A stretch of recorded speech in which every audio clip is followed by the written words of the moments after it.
नमस्कार दोस्तों, जय मां सरस्वती, जय जवाहर। दोस्तों, कैसा रहा आपका 8वां जो प्रश्न पत्र है पर्यावरण का। देखो, इसमें हम सॉल्यूशन करते हैं। तो पहला प्रश्न आपका था कि पर्यावरण वह सब कुछ है जो किसी व्यक्ति को चारों ओर से घेरे हुए हैं एवं उस पर सीधा प्रभाव डालता है। यह कथन किसका है? तो इसका जो ऑप्शन राइट है वो ऑप्शन नंबर ब आपका राइट हो जाएगा, जिम्बर्ट का, है ना। अगला क्वेश्चन वो आपका क्या रहेगा? अगला दूसरा प्रश्न है वो ये है कि अंबरवेल, है ना, अंबरवेल को कहा जाता है, क्या है ना, ऑप्शन नंबर यहाँ पर स राइट हो जाएगा, परजीवी है। एक प्रकार का क्या है, परजीवी है, जो कि दूसरों पर क्या है कि निर्भर है। अगला है कि जो कंचे के चलते चलते रुक जाने के पीछे वैज्ञानिक मत क्या है, ठीक है। तो इसमें आपका ऑप्शन नंबर बी हो जाएगा, घर्षण का प्रभाव है। ओके। अगला प्रश्न है आपका, वह मूल्यांकन अच्छा कहलाता है जिसमें प्रश्न क्या हो, आपके वस्तुनिष्ठ प्रश्न हो, वो अच्छा मूल्यांकन कहलाता है।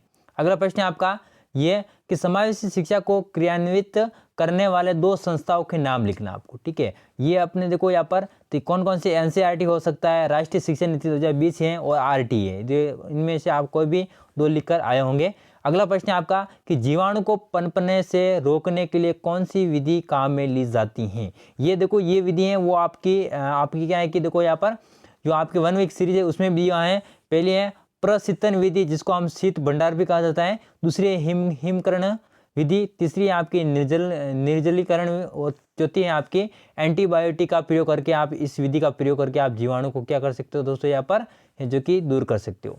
अगला प्रश्न है आपका कि क्रो एंड क्रो, ठीक है, क्रो एंड क्रो कौन था, ठीक है। तो दोस्तों यहाँ पर क्रो एंड क्रो एक्चुअली 2 व्यक्ति हैं। ये 2 अमेरिकन शिक्षाविद हैं जो मनोविज्ञान भी हैं, जिन्होंने शिक्षा के क्षेत्र या फिर मनोविज्ञान के क्षेत्र में क्या है कि महत्वपूर्ण अपना योगदान किया है। और इनका पूरा नाम इनका, एक का है एलिस क्रो और दूसरा है एलिसन क्रो, ठीक है। और 20वीं सदी बालकों की सदी है, ये कथन भी प्रसिद्ध किसका है, क्रो एंड क्रो का है। ये हमारे क्या है कि रीट में भी पूछा गया है कई बार। अगला प्रश्न है आपका कि यहाँ पर पाठ्यचर्या और पाठ्यक्रम में कोई अंतर बताना आपको, ठीक है। इसमें आके अंतर क्या है? देखो, जो पाठ्यचर्या होता है ना, वो हमारे ज्ञानात्मक, भावात्मक और क्रियात्मक यानी कि तीनों पक्ष से संबंधित होता है, जबकि जो पाठ्यक्रम होता है वो केवल ज्ञानात्मक पक्ष से संबंधित होता है। और ये जो पाठ्यचर्या है देखो व्यापक है। अब देखो, आप सभी पक्ष से संबंधित हैं तो व्यापक होएगा ही। और जो केवल है, जो आपका पाठ्यक्रम है वो संकुचित है, संकुचित यानी ज्ञान तक ही यहाँ पर क्षेत्र में विकसित है, ठीक है। कोई एक अंतर लिखना था तो आप मैंने 2 बता दिए। अगला प्रश्न है आपका कि यहाँ पर पर्यावरण में कौन कौन सी चीज़ें सम्मिलित हैं और प्राथमिक स्तर पर पर्यावरण विषय को अनिवार्य क्यों बनाया गया, ठीक है। तो ये बताना है आपको। तो देखो, पर्यावरण हमारे चारों को ओर का जो आवरण है उसको पर्यावरण कहते हैं, पहले आपको ये लिखना था। उसके बाद पर्यावरण में देखो जल, थल, वायु, जीव आदि होते रहे, ठीक है। और पर्यावरण स्तर पर हमें पर्यावरण क्यों पढ़ाना चाहिए? तो बच्चों को परिवेश में जोड़ना, प्राकृतिक सामाजिक वातावरण के बीच में रहना और उनके बीच में संबंध स्थापित करना, और वास्तविक जीवन की जो घटना हो उसको अवगत कराना कि आखिर पर्यावरण होता क्या है, कला एवं संस्कृति के बारे में जानकारी प्रदान करना कि समाज में आखिर क्या हो रहा है वगैरह वगैरह, ठीक है। समाज के परिवेश के बारे में बताना अनिवार्य है, इसलिए क्या है कि बालक का समाजीकरण करना भी अनिवार्य है, इसलिए पर्यावरण का अध्ययन करवाया जाता है। अगला है आपका कि खाद्य सामग्री के खराब होने के क्या कारण हैं, कोई 3 बताए। देखो, बहुत सारे कारण है। अब कोई भी चीज़ खराब होती क्यों होती है ये पूछा जाए, इतना नॉर्मल है। देखो, नमी, कहीं नमी ज़्यादा आ जाती है या फिर कहीं नमी कम हो जाती है, तब कोई भी चीज़ें खराब हो जाती है। रोशनी पर का प्रभाव पड़ता है, तापमान, बैक्टीरिया, लंबे समय तक कोई भी चीज़ हम उपयोग नहीं करते हैं तो इससे क्या हो सकता है कि जो सामान है वो खराब हो जाता है, ठीक है। ये तो आपको नॉर्मल क्वेश्चन था। अगला है कि संतुलित आहार किसे कहते हैं और शरीर में संतुलित आहार का क्या महत्व है।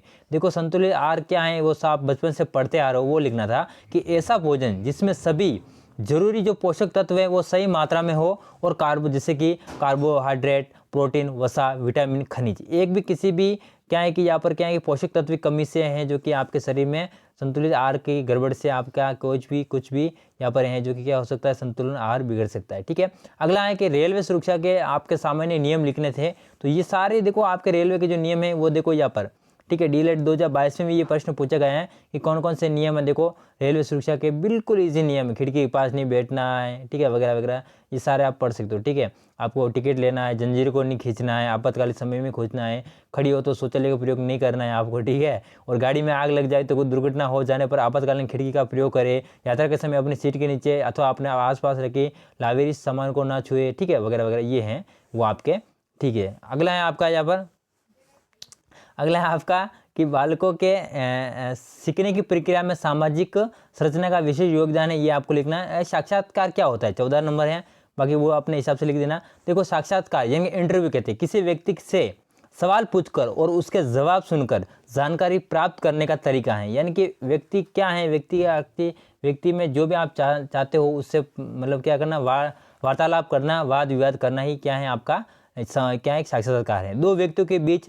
मौखिक बातचीत करना क्या होता है, साक्षात्कार होता है। अब साक्षात्कार बहुत प्रकार के होते हैं, ठीक है, वो आप इसमें नहीं दिया हुआ है, ठीक है, तो वो अपने देख लेना आपसे। उसके बाद 15 प्रश्न है आपका कि मूल्यांकन के 3 सिद्धांत लिखिए। देखो यहाँ पर हैं जो कि मूल्यांकन के सिद्धांत क्या हैं, तो देखो आपके बुक में भी दिया हुआ है कि देखो 3 सिद्धांत है। पहला नैतिकता का सिद्धांत, विश्वसनीयता का सिद्धांत और यहाँ पर वैधता का सिद्धांत और सीखने का सिद्धांत, ठीक है। और अगर मूल्यांकन के प्रमुख क्षेत्र पूछे तो ज्ञान, बोध, प्रयोग, विश्लेषण, संश्लेषण और मूल्यांकन ये होंगे। अगला क्वेश्चन था 16वां कि रेटिंग स्केल क्या है, ठीक है, स्केल क्या है, इसके क्या लाभ है। देखो ये अपने बुक में भी आपके दिया हुआ है, पेज नंबर मैंने यहाँ पर मैं नोट कर दिया, बाकी आपको मैं कट ऑफ भी बताता है इसके, ठीक, सॉरी यहाँ पर कट जो है वो भी बताता है, ठीक है। तो रेटिंग स्केल क्या है इसका, तो इसका इस्तेमाल विद्यार्थी के काम की गुणवत्ता दर्ज करने और निर्धारित मानदंडों के आधार पर गुणवत्ता तय करने के लिए किया जाता है। सॉरी गाइस, कुछ फ्रेंड्स आ चुके थे, तो देखो यहाँ पर इसमें आपका रेटिंग इस्तेमाल क्यों किया जाता है, ठीक है। इसका इस्तेमाल विद्यार्थी के काम की गुणवत्ता दर्ज करने और निर्धारित मानदंडों के आधार पर गुणवत्ता तय करने के लिए किया जाता है। समग्र रूप से तैयार रेटिंग स्केल एक अकेले काम के एक अंश का पूरा आकलन कर सकता है। ओके, ये 16 क्वेश्चन थे। और देखो 17वां है आपका, वो अपने लिखना वायु प्रदूषण क्या है, नॉर्मल है, ठीक है, और इसमें क्या क्या कारण है, क्या क्या प्रदूषण के रोकथाम के उपाय हैं, ये आपको लिखना था। अगला है भारत में कोई भी एक लिख सकते हो, इकाई योजना का अर्थ क्या है और गुण और दोष का वर्णन करना है। प्रश्नोत्तर विधि क्या है, इसमें गुण और दोष पे विचार प्रकट करना था। जीन पियाजे की संज्ञानात्मक विकास की विभिन्न अवस्थाओं को लिखना था। या फिर सामाजिक पर्यावरण शिक्षण के सामान्य सिद्धांत कौन कौन से, इसके बारे में लिखना था। या फिर मूल्यांकन से आप क्या समझते हो, समझाइए, और मूल्यांकन की क्या क्या विशेषता वो आपको लिखनी थी। तो बिल्कुल ईजी था पेपर, ठीक है। आपके कितने बनने कितने सही और कमेंट बताना। मिलते हैं नेक्स्ट वीडियो में, तब तक के लिए जय जवाहर।